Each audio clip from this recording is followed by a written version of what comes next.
Hello and welcome to another Perusia podcast. I'm your host, Mark Griffin, and joining me today is a special guest host, the events coordinator with us here at Perusia, Matthew Tague. Good morning, Matthew.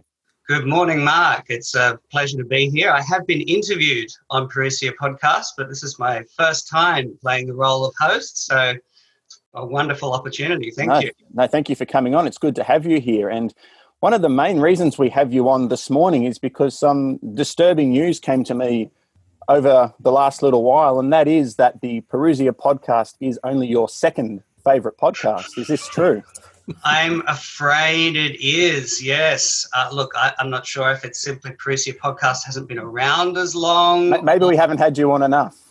Maybe that's all it is. But it could be that my favourite podcast helps me to actively participate more in sacred liturgy. Absolutely. Now you're laying the foundation for the introduction to our two guests this morning. Our two guests are two of the three presenters on the podcast, The Liturgy Guys, that some of you may have come across. Anyone that's met Matthew Tague will more than likely have heard of it by now. The Liturgy Guys is a podcast that's been running for quite a few years. And as I mentioned, we've got two of the three presenters on this morning, Jesse Weiler and Chris Carstens from the United States. So Jesse and Chris, good morning and welcome to you. Good morning. Good morning. Thanks very much for having us. No, it's wonderful to have you here. And this morning, because it's the first time we've had you on the podcast, we'd like to get to know both of you a little bit, learn a bit about the Liturgy Guys podcast, the origins of that, and the Liturgical Institute that you both represent. And also we might like to get into a little bit of Q&A, maybe a few of the questions, the common questions that come up. And then down the track, we hope to have you back on the podcast as well, and we can really take some deep dives into some of these liturgical topics. But first things first, let's start with you, Jesse. Can you give us a little bit of your background and a little bit about how you came to be one of the hosts of the Liturgy Guys? I became a host of the Liturgy Guys because I came up with the idea. And when you come up with an idea, then you get to be a part of something, I think. My background is actually in video production and film. When I graduated college, I did video production and film, and I got into marketing, and I worked at a parish for about 4 or 5 years. Took a job at the Liturgical Institute about 5 years ago, wanting to help them get into new media, create some content, and help the liturgical renewal. And as I started to learn more about what the Liturgical Institute was doing, I started to become very awestruck about all the information that they were putting out there. And I actually got really angry because nobody had told me these things before about the sacred liturgy. And I was learning all these really amazing things. One of those experiences actually led into the podcast, which was on our campus. There's all these other institutes, and there's a large cafeteria. And then we also have a major university in the United States. Mundelein Seminary is on the same campus as us. And we were having lunch. Chris, myself, and Dennis, we were all having lunch with a seminarian at the time. And he just asked a question about noble simplicity. He wanted to know what that was all about and why things need to be simple in the liturgy. And then I just saw Dennis and Chris ping pong back and forth with excitement about explaining something very small and minute about the liturgy. And I just said, this has to be a podcast. We have to have these conversations that nobody hears, but not in a divisive way, but in a way that's, charitable and encouraging. So that's how the podcast got created. And I've been exploiting Chris Carstens ever since. And Chris, what about you? What's a bit of your background? And Jesse's obviously spoken about how the Liturgy Guys came about, but what's the Chris Carstens story leading up to the Liturgy Guys? Sure. It's I'll try not to let it get too boring, but I went to college in Dallas, Texas for a graduate degree in philosophy. And I met a very nice girl from rural Wisconsin, which is where I live now. And we got married and moved to Wisconsin. But there wasn't a lot of call for philosophy majors in this part of the country or the state. And so I really needed a job, wanted to start a family and things like that. And there was an opening in my diocese of La Crosse, Wisconsin, in the liturgy office, Well, I didn't know anything about the liturgy at all, but I did know that I liked making some money and eating and sleeping under a roof and things like that. So I kind of backed into to the job, having no experience. And just about that same time, the Liturgical Institute opened in 2001 in Chicago. And my bishop sent me as one of the first students. I was in the very first class of the Liturgical Institute. And after I graduated, I went back, and I've been working for 22 years now in the liturgy office in La Crosse, but I've, I don't know, I guess maybe 15 or 18 years been teaching for the Liturgical Institute as well. And as Jesse explained, it started rather innocently over lunch one day, and some poor seminarian happened to ask a question that he maybe wished he had back. I don't know, but it sparked a conversation, and we've been doing the Liturgy Guys since then. And how good is it to be having conversations in the church rather than arguments? Because it seems that any time a conversation goes public, it becomes an argument. So I would like to really echo what you were saying there, is that the Liturgy Guys is a conversation. It's not someone arguing one side and someone arguing the other side. And Matthew, from you're the one that introduced me to the Liturgy Guys podcast. Is that what you're getting out of it? It's just a really interesting, engaging conversation. It's a way to swap notes, if you like, on things that maybe had never had enough attention, it would seem, in the years gone by, and they're becoming a little bit more important in people's minds. Definitely, and it's one of the things I've found most attractive about listening to the Liturgy Guys is that it's three guys who get on really well, who are clearly passionate about the subject, and are also passionate about imparting that knowledge to others. And I'm curious to know, gentlemen, how much the podcast is like or dislike that original conversation that inspired the idea.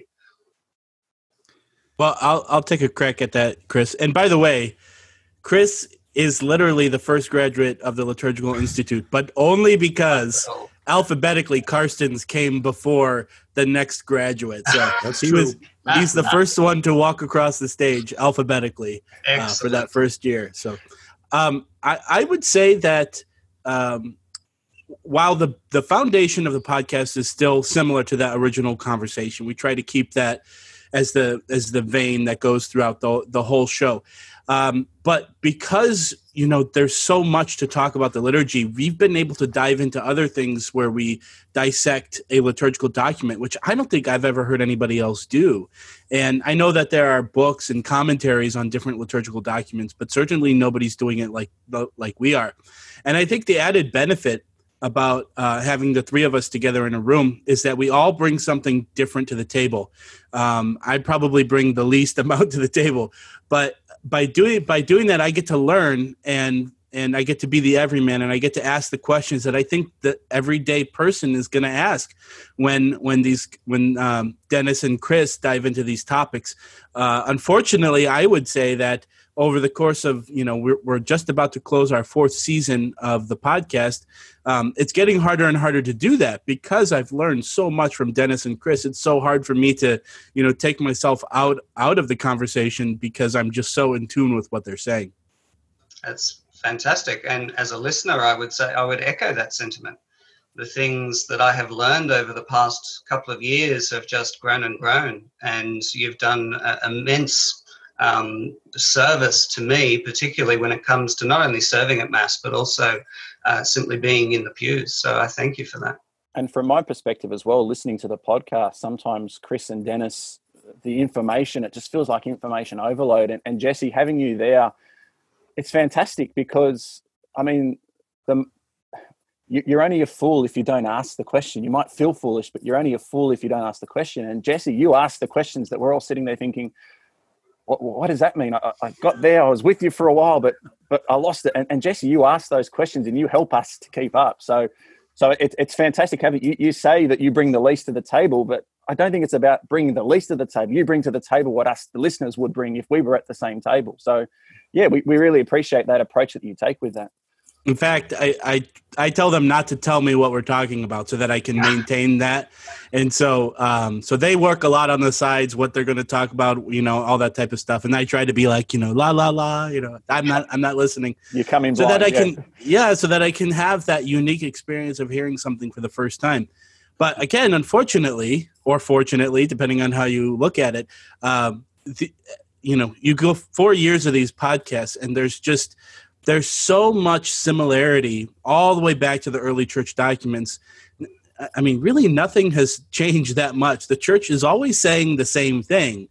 I guess we just need to hear it in different ways. And so, yes, the rites look different and they're updated and translated and all that stuff. But the church has been saying the same thing for thousands of years. In regard to liturgy, we're just unpacking it in multiple different ways. Fantastic. And you gentlemen, you've mentioned the Liturgical Institute a couple of times. Would you tell us a little bit more about the Liturgical Institute? Sure. The Liturgical Institute was created by Colonel Francis George, who's no longer with us, but he started the organization 20 years ago, and he basically wanted a graduate degree program in liturgical studies that would renew the sacred liturgy and return to the liturgy as this beautiful representation that helps us both worship God and sanctify mankind through transfiguration. And so he saw that wasn't really happening in graduate degree programs of liturgical study. So he said, I want that to happen in my diocese, and I want to create this organization and this program. And so he built this about 20 years ago. And so, the Liturgy Guys is a side project. From a marketing standpoint, it's really just it's a sales. That's how I started it. I started it to get sales, to get people interested in the degree program. But it's twofold. If you like the podcast and you're interested in this stuff, we have a degree program. We have four degrees on our campus. You can get a master's degree, Master's of Arts in Liturgical Studies. You can get an STL, a licentiate in Sacred Theology, or an STD, a doctorate in Sacramental Theology. So we have all of those, and the STL and the STD degree are pontifical degrees accredited by the Vatican.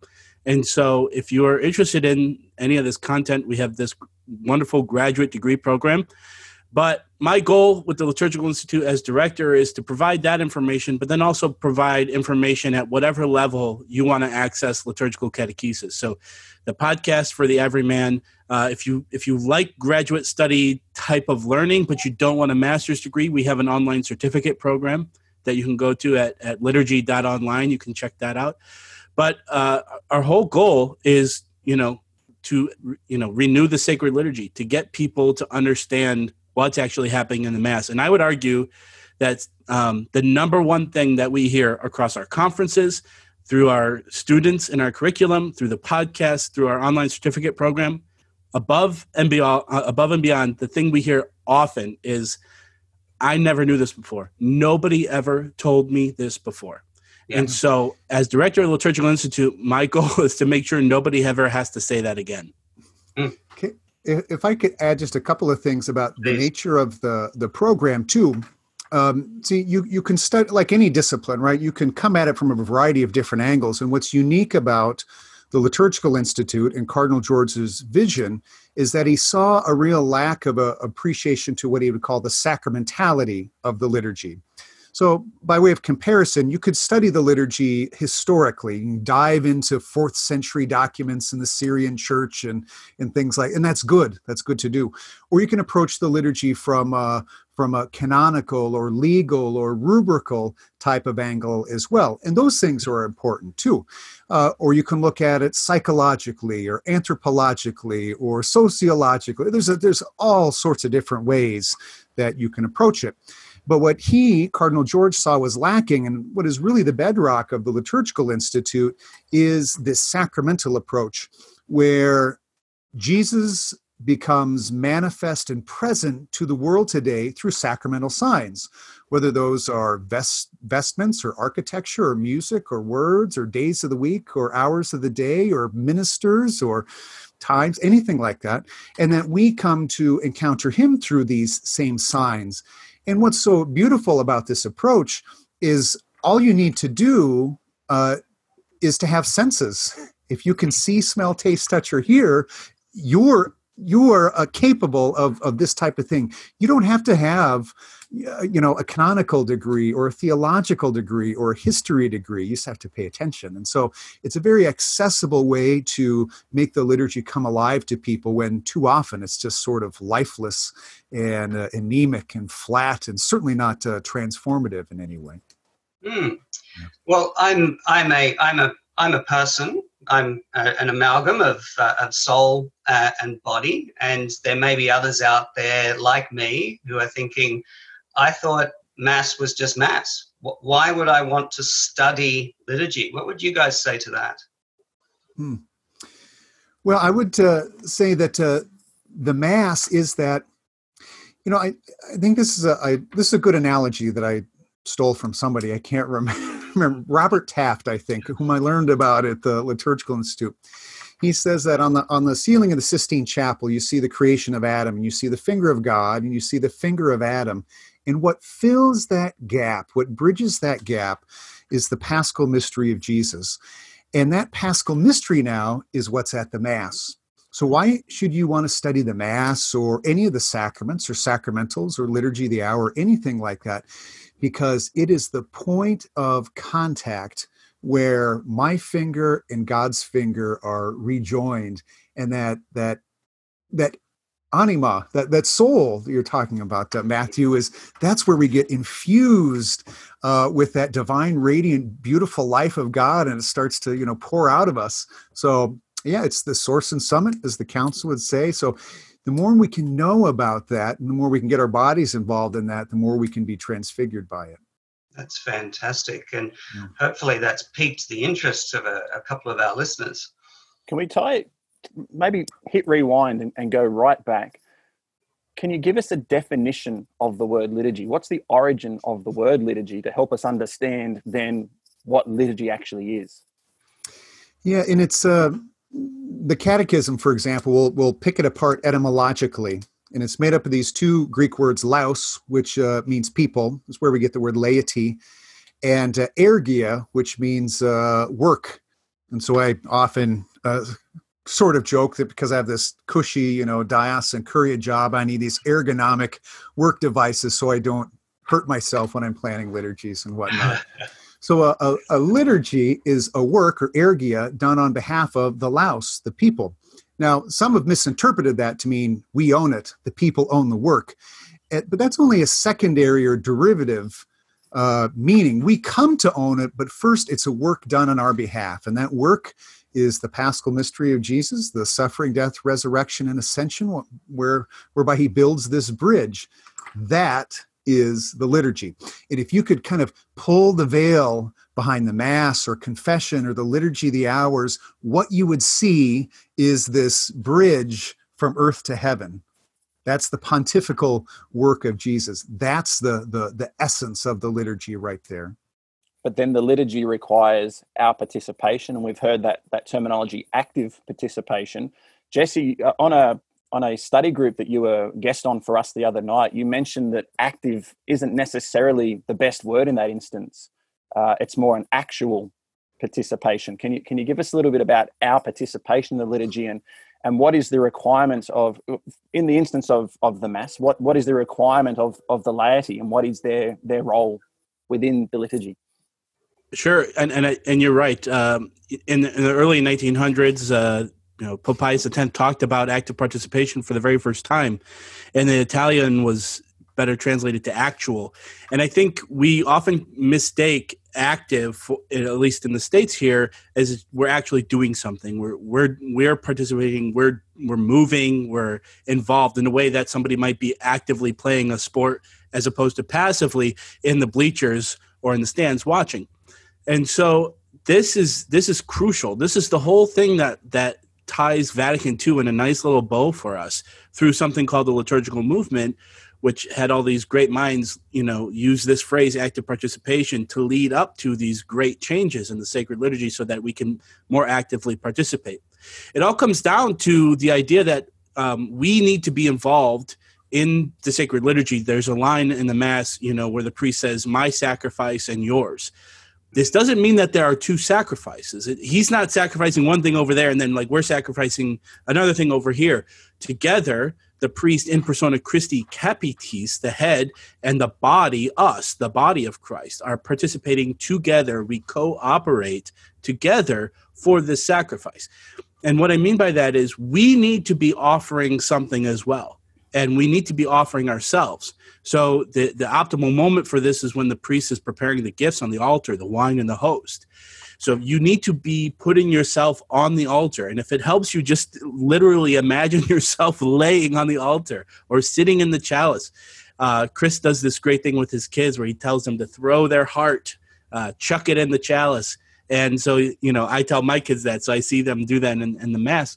When you do that, when you offer yourself, good, bad, ugly, and also those around you, everybody that you said you would pray for, your spouse, your children, your coworkers, when you do that, you get to ride on the coattails of Christ, but not in a passive way, in an actual way, so that when you are elevated on the host or in the chalice, you also become Christ. So this is not just simply transubstantiation where the effects of wine and bread are just merely, transitioning to Jesus Christ. If you're there too, if you offer yourself and you sacrifice yourself too, then you get to become Christ. And then the culmination of this whole process is that you consume your own perfection. You consume Christ as your own perfection. This begins hopefully an upward spiral of sanctification and transfiguration, because God became man so that we might become God. This is the process of deification, of sanctification, of transfiguration. And if you are not offering yourself, if you have nothing to offer, then you do not fully participate in that sacrifice in the altar. I think that's a beautiful image to lay yourself there on the paten, to throw your heart into the chalice.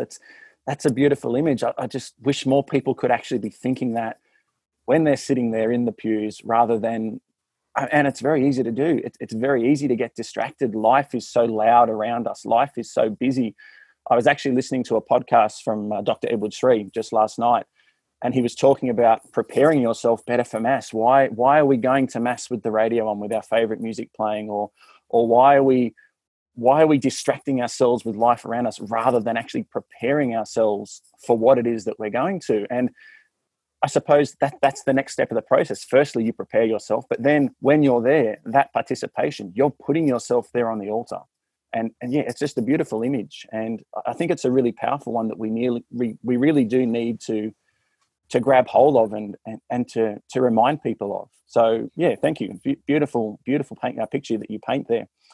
The question I have when it comes to the Mass is we're all there, we're all actively participating or actually participating, but we all seem to be doing something different. And we can go from one church to the next church in the diocese and things feel a little bit different, and to the next church in the next diocese and things feel a little bit different. If the church is universal, how come everybody has put their own spin on the liturgy, and one priest does it this way and one priest does it that way? If it's as simple as say the black and do the red, how come every Mass that you go to from every different priest feels different? And at what point does it cross the line from this is just their own style to now they're actually misinterpreting what it is that's actually supposed to happen there? And I know there's a lot in that, but can you have a stab at that one? Yeah, it's Mark, I think is really the liturgical and maybe the ecclesial question of the day, is balancing unity of the church with the legitimate diversity of cultures and countries and individuals and circumstances. And it's a good tension. It's meant to be there. We're not all meant to be, identical. We're not. But at the same time, we're not all meant to do our own liturgy ourselves. So where does this virtue that lies somewhere in that mean? Where is it? And it's a difficult question. To be sure, in the sort of postmodern world that we're in now, we are very strong, especially in the West, on individualism, and that's where we're formed. From being very young to do your own thing and be your own person and things like that. And those, of course, are good. individual rights and liberties and responsibilities are great things. But what has suffered is sort of the social dimension of the church generally, right? So even the notion of the mystical body of Christ, it's one body with many cells, and that's the same dynamic. So when we come together at the liturgy, it's our secular formation to be pretty individualistic in our thinking, and it's rather difficult to kind of step into a different world or different culture, a different city, and decide now I'm going to become more social in my thinking. So yeah, it's really the challenge, I think, of the day. But I think the first step to rectifying it is understanding the nature of the church and of her liturgy is where individuals come together in corporate action. And to skew that one way or the other is to damage the liturgy, to damage the mystical body, to damage ourselves, and really weaken the efficacy of what God is trying to do with us. Just to add to that too, the liturgy could look a lot different depending on what happened historically, what types of conversation, the presbyterate was having, or bishops, or the pope, or anything. It could look a lot different than we have now. In fact, it does, depending on whatever rite you participate in.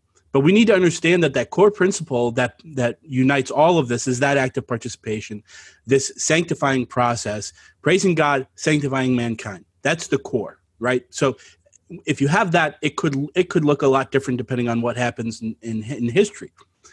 But the other thing too that we have to keep in mind is that we have to have this unifying voice, and as long as we have those core principles down, that's the most important thing. And then we can start to explain all of those other nuances, because you can't explain why you would wear a chasuble if you don't first understand, well, what is the priest? What is the priesthood? What is this pontifex that we talk about that is the bridge between God and man? And so you start with those core principles, and that bleeds into our knowledge and understanding of the rubrics. But what we find that, some of the things that were happening before Vatican II is that people were focusing so much on devotionals during the liturgy, not always, but a lot of time, that we love that. We love a personal identity and a personal prayer and a personal relationship with Christ. It's the core of who we are as Christians. Now, I think that sometimes we get away from that, and we have turned the Mass into a devotional experience where we want to have that, those feelings. I mean, I remember when I was in college, we had the drum set, we had the guitars and the great music and all this type of stuff. And I felt so great after Mass because I felt such a strong connection to what was going on. But then when I went home to my home parish and we didn't have that, I experienced a dryness in my sacramental life that I had never experienced before. And I thought for sure that it had to be the Mass and that I wasn't the one wrong. And so when we do those things, when we focus and we rely so much on the emotive experience, then we don't use the intellectual part of what's happening. And Virgil Michael says, intelligent worship is something that we have to all strive for. You have to first know what you're doing, and then that will then enhance the actual feeling that you have. And there's so much that goes on within the Mass that we don't know. Every action has a reason, has a meaning. And I, myself included, you could ask me, what does that mean? And in most instances, I won't be able to say what that means, what is actually taking place there. What you see week in, week out. The priest says this, we say that in response. Week in, week out, we get that. But to actually have a deeper understanding of why, what is happening there and why, that's something that I think the church, we do need to renew within the church. And thanks to the work that you guys are doing, hopefully that we can actually make up some lost ground there. Sorry, you go, Matthew. Yeah, there's a couple of words that have come up in our discussion that I think are worthy of some definition. The first one I'd like you guys to talk about is that word rubrics. What are we talking about here? Yeah, rubrics. I think Mark mentioned this earlier about say the black and do the red. So when you open up a church's liturgical book, the words that the minister or a minister says are printed in black, but the words in red are called rubrics, and they tell you what to do. And I think the etymology of this is, it means red, rube or something like that. And it's, I suppose, related to like rubies. And what rubrics should be considered as is kind of, they help the church to manage her sacramental system so that they, in the end, they end up radiating the face of Jesus and not the face of Father Bill or Chris Carstens or Jesse Weiler, something like that. Because Jesus is much more beautiful and powerful and transformative than any of us. And so it's sort of like, the church likens her liturgy today to a work of art. Ars celebrandi is how she says it.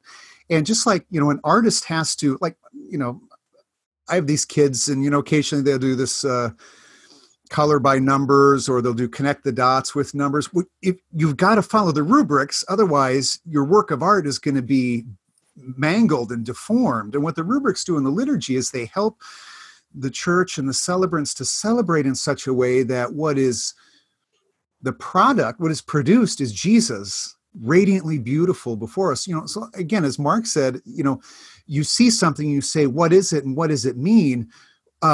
It better mean Jesus. And so that's what rubrics help us to do, is let the ritual radiate Christ. Wonderful, wonderful. Another word that's come up is devotional. And we're talking a lot about liturgy, and now we've learned that there's this other thing called a devotional. Would you talk about the hierarchy of prayer for us a bit? You should have Chris talk about hierarchy. We should probably talk about hierarchy first, yes. Yeah. This is actually an immensely difficult question. What is the difference between a liturgy and a devotional prayer? And, if we go back to that etymology that the Catechism uses as its baseline, I think what you see in a liturgy is just a work of the entire church. So one person prays morning prayer in his kitchen is an activity of the entire church around the world, in the past and in the future and in heaven and in purgatory, because it's an action of the entire mystical body of Christ. And that type of liturgical prayer, as Jesse was getting at, has a certain flavor and a certain character to it.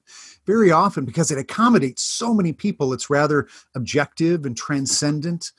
But devotional prayer, personal prayer, sometimes called private prayer, is not so much an action of the mystical body, but of a particular person.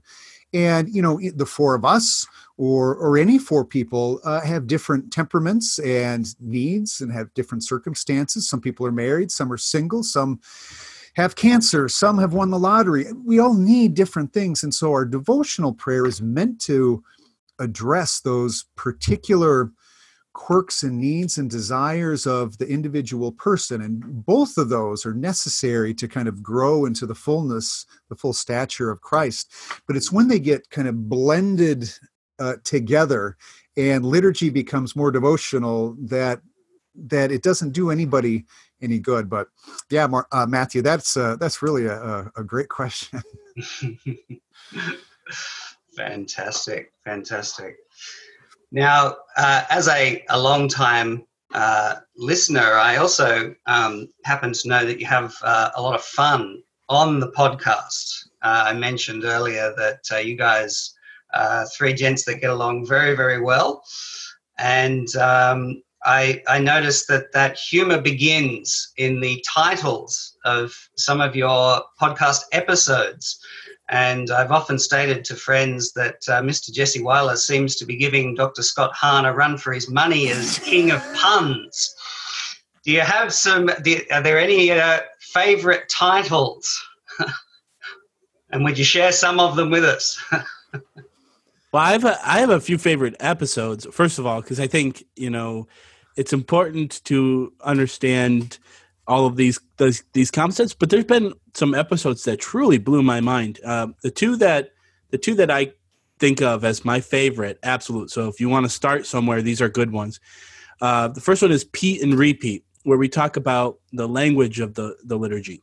And I think it's very easy to just misconstrue. I mean, in fact, we just did this whole session on Liturgiam Authenticam talking about the translations of the rites.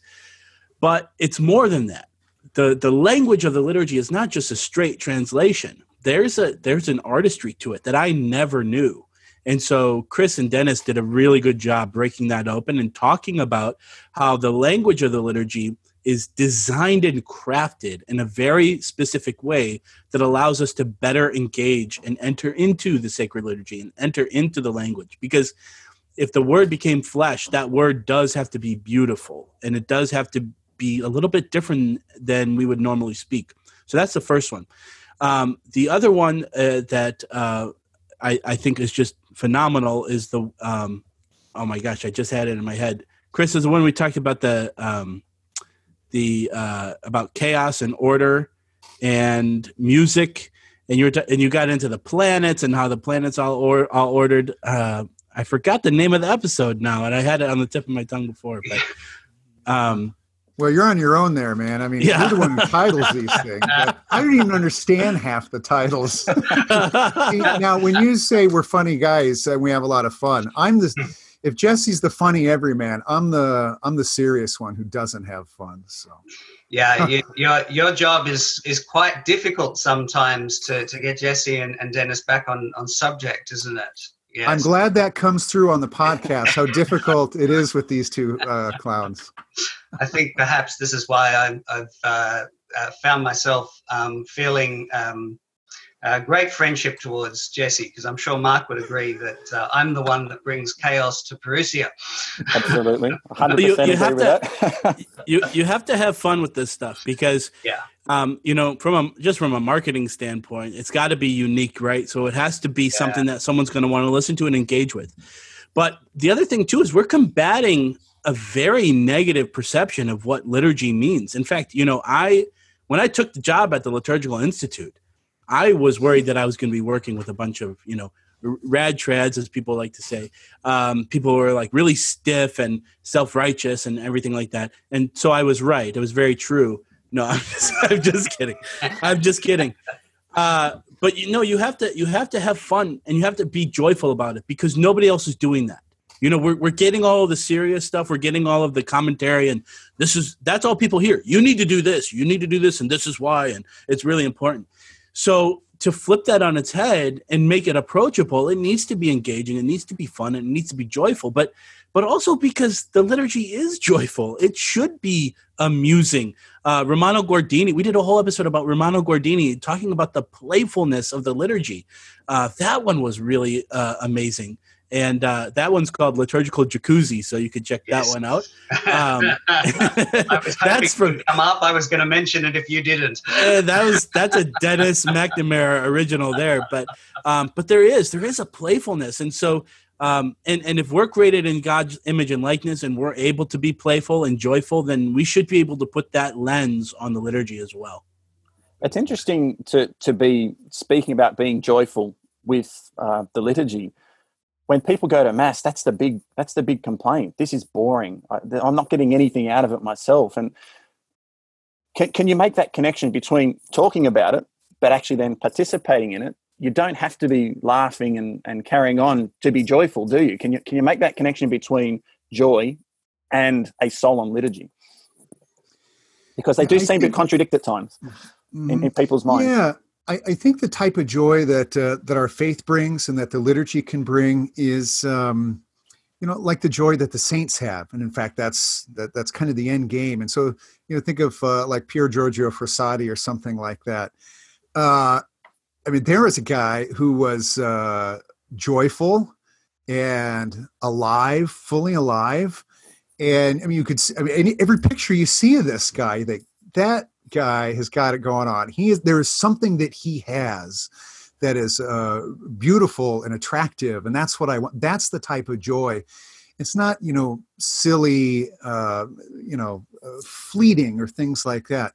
Because even amidst his joy, he worked very hard and he suffered as well, and Christ is joyful. So the liturgy is kind of this.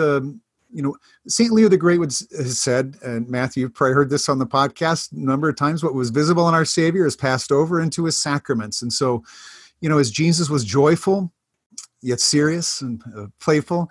The Mass is that too. That doesn't mean, clown masses and, happy clappy and things like that. But it means the type of joy that you find in encountering the truth and something that's eternal and something that gives meaning to your life in this otherwise, chaotic sort of world.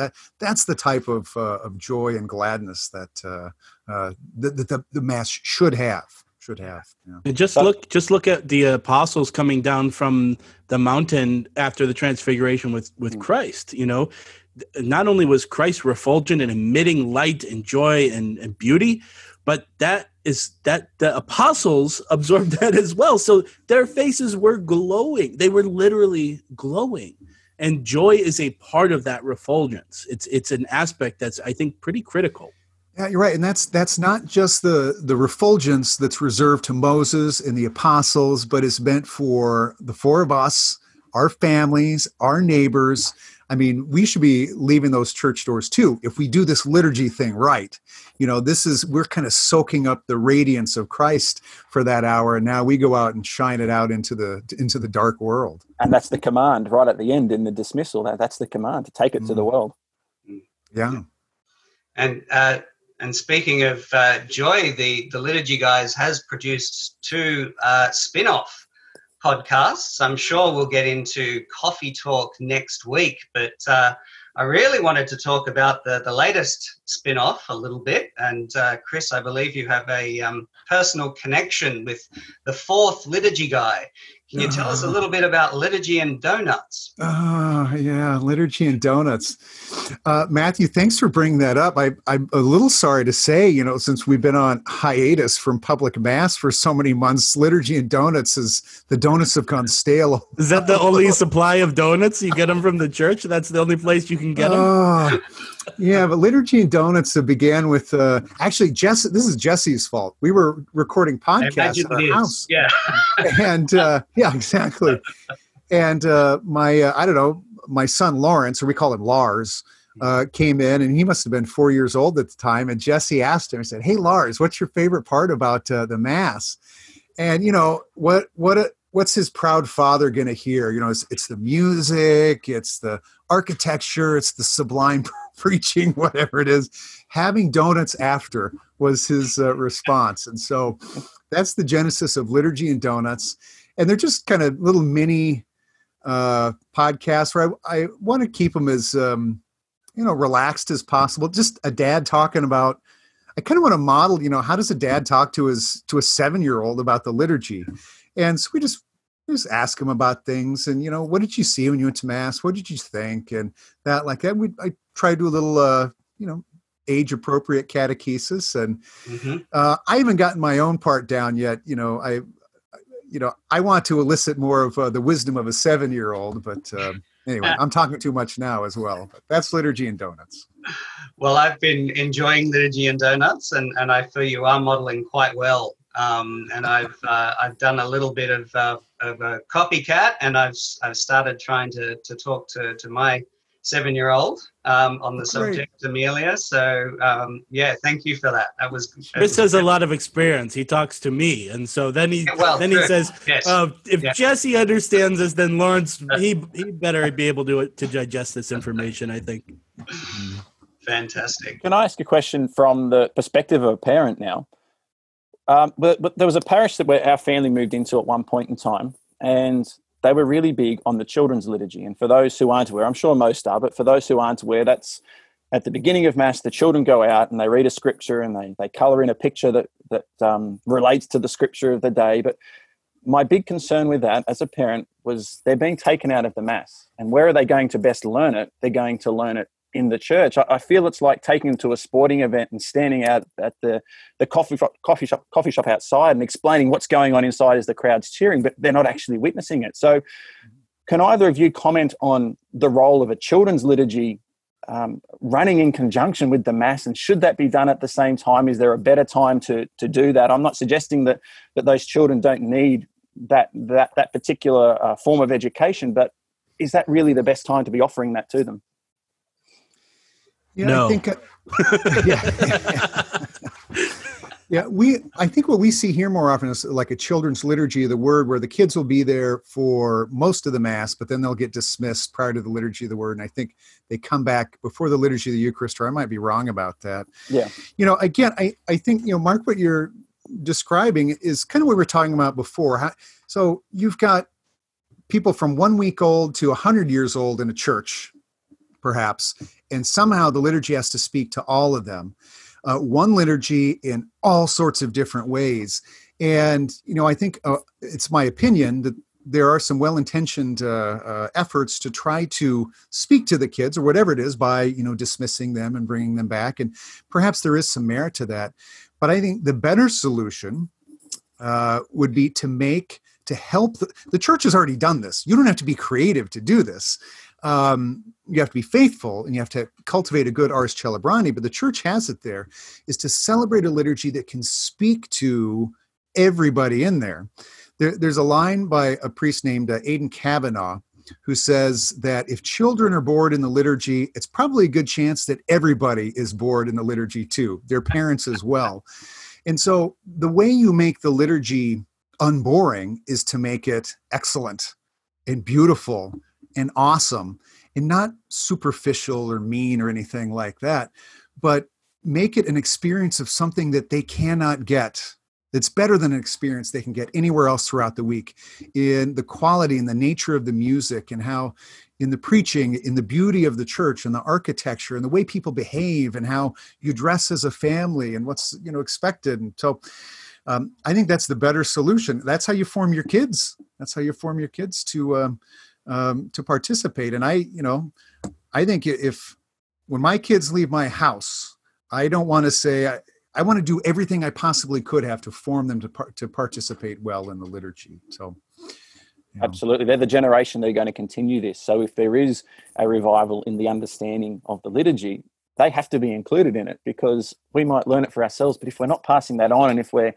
in my opinion, if we're sending them away for really the most important part of their week as well. And sure, we do bring them back for the liturgy of the Eucharist, and they do get brought back in at that point in time. But if we're sending them away, the liturgy of the word is important. And I think we're doing them a disservice by just assuming that they're not going to understand. Let's get them to colour in pictures of that scene so that they can better interact. I think we're doing them a disservice in doing that, personally.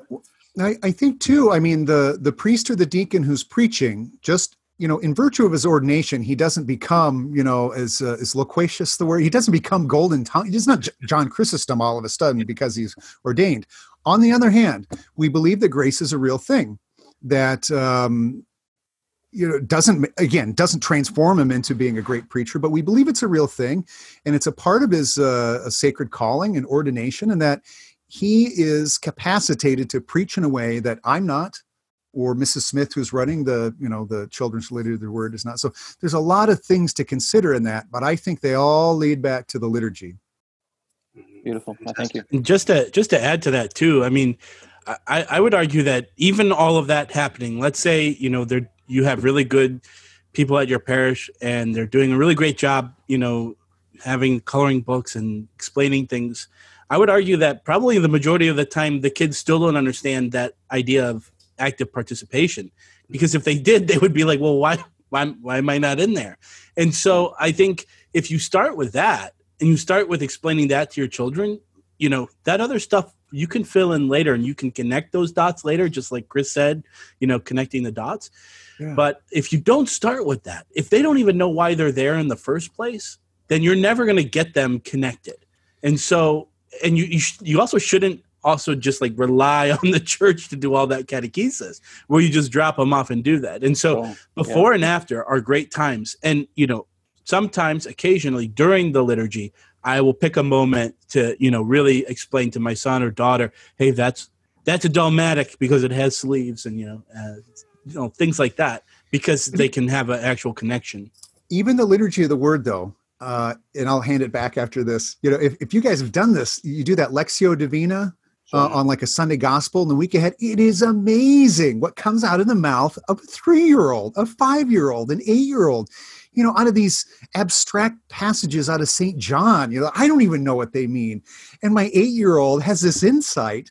and he's plugged in. I mean, that's how you get the kids into it, is you teach them, you form them how to do it. So it's great stuff. And then we need them to be there so we can learn from them with those little gems that they come out with as well. Yeah, definitely. And look, I'm hoping that our listeners on Facebook Live are going to be posting a few questions. And while I'm looking for our listener questions, I'd like to ask you both to imagine that you have both some priests and some laity who are listening right now and who are thinking, I've got to go and listen to this podcast and learn more about the liturgy. But what would be your advice, a sort of a step-by-step instruction of how priests and people might improve the liturgy at their own parish? What would be your step-by-step? What would they do first? What would they do second? All right, Jesse, I'll go. I can go. Well, I know what my answer is. Get plugged into the Liturgical Institute. I mean, the podcast is a great resource. We have, not everybody's going to get a degree in liturgy, but we have these wonderful online certificate programs right now. And in fact, we're running an amazing little sale. We were supposed to have a young adult liturgy conference this coming weekend, but we couldn't because of the virus. So we've bundled 6 of these courses together, the bulk of which are taught by Dennis and Chris, five out of the 6. And then the 6th one is a course on liturgy and discipleship, which I don't think anybody ever really talks about. So we've bundled those together for, a couple $100. You can get 6 certificates at the end of the whole thing. But those courses, we have a lot of priests and deacons taking those courses, and we have a lot of laity and religious as well taking those courses. So that content's designed to bridge that gap between the priest and the people. But I don't want to sound like a broken record, but you really can't go anywhere without starting with that idea that you're sacrificing yourself. And so if the priest and the people are not on the same page there, that's step one. And unfortunately, and Chris, maybe you can confirm or deny this, that's a step most people don't even know about. I've had conversations, with a relative, 70-year-old relative, talking about this whole thing, and then kind of went through that idea of active participation. She looked me back in the face and said, I'm 70 years old. Nobody's ever told me that before. So I hate to assume that everybody's already at that point. And then, what do we do with rubrics? That's a really big point. And so that's step one. But then anything that you can pile on to that, we haven't even scratched the surface with, music is such a big part of the liturgy as well. There's so much to talk about. And it's, we started the podcast 4 years ago. I thought we'd probably run out of content after the first year, but Chris, as you can probably attest, we're always finding new things to talk about, new angles to talk about. So there's tons out there. Yeah. Yeah, I think too. I've been thinking about this a lot myself because I don't know how things are in Australia, but we're starting to get back to public mass. Yet there's all these restrictions that really make it painful and very minimalistic. No singing and few people, and the lists go on. And I think there's a real. It's just they're necessary, I guess, but they're aberrations to the liturgy. And I think there's a fear that if pastors and their councils and people aren't proactive about getting the liturgy back to a high level, it's just going to stay this sort of thin, watered down version. And so, yeah, I think it's about going back to basics, back to some fundamental truths about the liturgy that need to be reintroduced. I think pastors and their councils should read the general instruction of the Roman Missal. I think they should, as Jesse mentioned, really revisit their musical program because that seems such a powerful way to communicate. And I think I wrote about this in an if you don't mind me plugging Otter Ramus bulletin. Oh, please do. Upcoming is what could be done. And the fourth one I just said is people just need, the goal of the liturgy is to become less like I am now and more like God is. And that's proven to be real difficult for me over the last 50 years or so. But it's a lot of humility and docility and desire to be transformed and transfigured. God will do most of the work, but only if we let him, only if I let him. And so that if you don't have a big dose of humility in trying to work for liturgical renewal, I mean, it's not going to work. And that's unpopular for everybody, myself included. So I know we're running out of time here today, and we're going to have to get you both back on, and we hope to get Dennis McNamara on in the next few weeks as well to continue this discussion. But just a question that came up the other night, Jesse, when you were on the Bible study group that we have, and the question that's burning in the church at the moment, and I know we're not going to have time to do this justice, but I thought your response the other night, Jesse, was fantastic, so I'd like to air it in this platform as well. The question of communion on the hand versus communion on the tongue. Obviously, it's a big debate at the moment. What is the church's teaching, and how do we apply that teaching to the current scenario? Sure. The short answer is that both are permitted, and the church sees that you can do either. Now, is one potentially more reverent than the other? I think you can make an argument for that. But the reality is that both are allowed. Is this going to be the case in perpetuity going forward? Who knows? Maybe the church will come out and say, no more communion in the hand. Now, as I think you guys are probably experiencing too, we can only receive in the hand because of, safety precautions in the liturgy. But I think the point that is really important here is that this issue, people get really passionate about for one reason. And it's that if this is truly Christ, if this is the Eucharist, and every single part of the Eucharist is 100% Christ. It's not like if you have a little dust come off of a consecrated host, that's like a 0.01% Christ. No, that's 100% fully Christ. That's the nature of the sacrament. So if we have that in our mind, then we should be thinking in our heads, how am I being most reverent with this at the same time? And so even if you're receiving on the tongue, there should be a paten underneath to catch any type of crumbs that come off of the host as well. And so I mentioned this in your little group study last night, but if I'm ever an extraordinary minister of Holy Communion and I distribute, when I'm done and I've taken the ciborium back, I can feel on my fingers a texture there, residue, remnants of the host that I was distributing. So if that's true, and I felt that on my fingers, and then what I do is I'll lick my fingers because I just want to be as reverent as possible. But if that's true, then that means that there are residual particles or that come off of the host during that process. And so communion in the hand, you could argue that that's not it's a lot harder to preserve that. I think there are ways to do it. Again, if you're going to lick your hands or whatever. But the point is, you should consume it if it is Christ and it's just a speck there. It's 100% Christ. It should be consumed because we need to have that reverence. And so that's the point I think people get at when they're arguing communion in the hand, communion on the tongue. And I think you could talk about that till you're blue in the face. But the reality of the matter are both are permitted by the Catholic Church. Thank you. Thank you for that. And just another one on the current scenario. I'm guessing it's the same in the States. I'm not 100% sure, but removing holy water from the stoops as you come into the church. Is that something that should be done? Is there a health concern? This is a powerful sacramental that we're effectively giving up for a time. What do you say on that particular one? Because that's another one that's come up quite a bit lately. I think you should install holy water misters like they do in hot parts of the... Oh, sorry. No. Chris, you can answer this one. No, I can't though. I mean, it seems more medical than liturgical. I know our local public pool is open right now. When you go to the parish, there's no holy water. There's hand sanitizer where holy water used to be standing.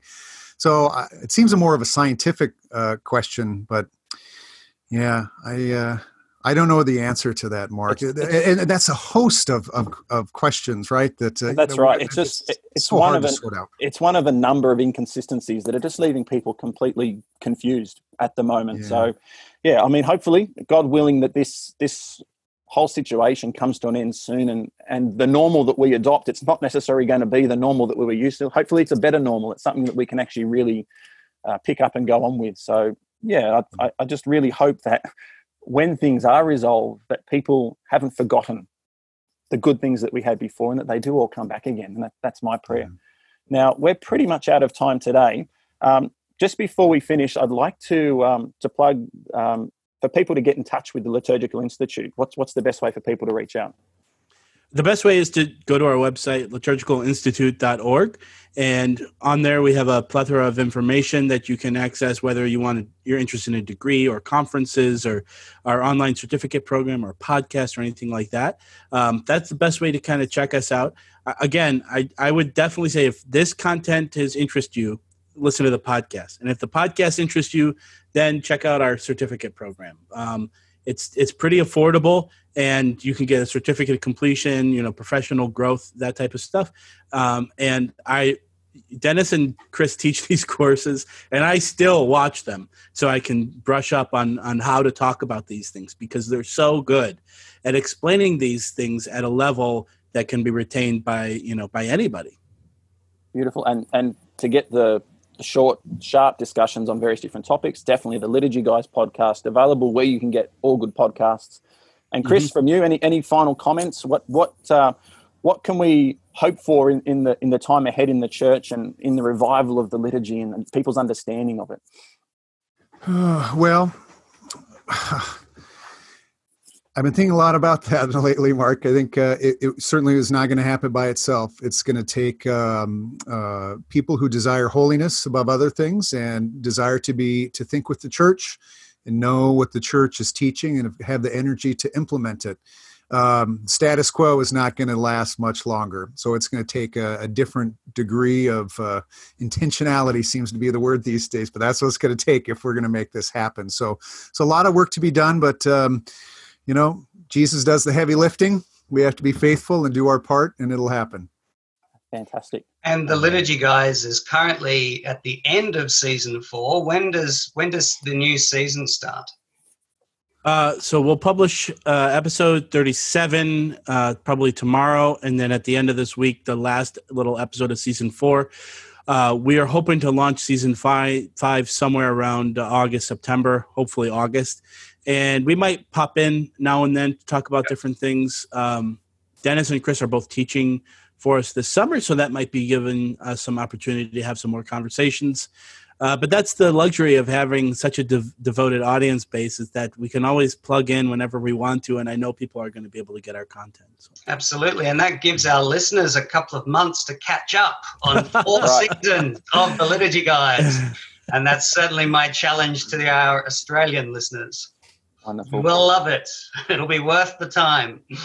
Well, there they are. They're 2 of the 3 Liturgy Guys, Jesse Weiler and Chris Carstens. Thank you so much for your time on the Parousia podcast today. And hopefully we can get you back on in the months ahead and really dive deep into some discussions around liturgy in the church. So thank you so much for your time today. God bless, gentlemen. Thank you. Yes, thank you so much. Wonderful. Matthew Tague, also, thank you so much for joining us today, our special guest host, Matthew Tague, and we will look to have you back on down the track as well. It's great having you on. Very welcome. I've enjoyed myself. Thank you for the opportunity. And for all of our listeners who are watching this in the various different platforms, just a reminder that if you're watching this on YouTube, just click that bell to subscribe to the podcast and be instantly notified when new podcasts are made available. Also, to the people who are listening to the podcast through various different podcast apps, please share that with other people. Let's really build the community listening to the Parousia podcast and join in the discussion. Any comments, any feedback, it's always very welcome. So we look forward to that. That's been another Parousia podcast. I'm your host, Mark Griffin. Thank you very much for joining us, and we look forward to speaking with you next time. God bless.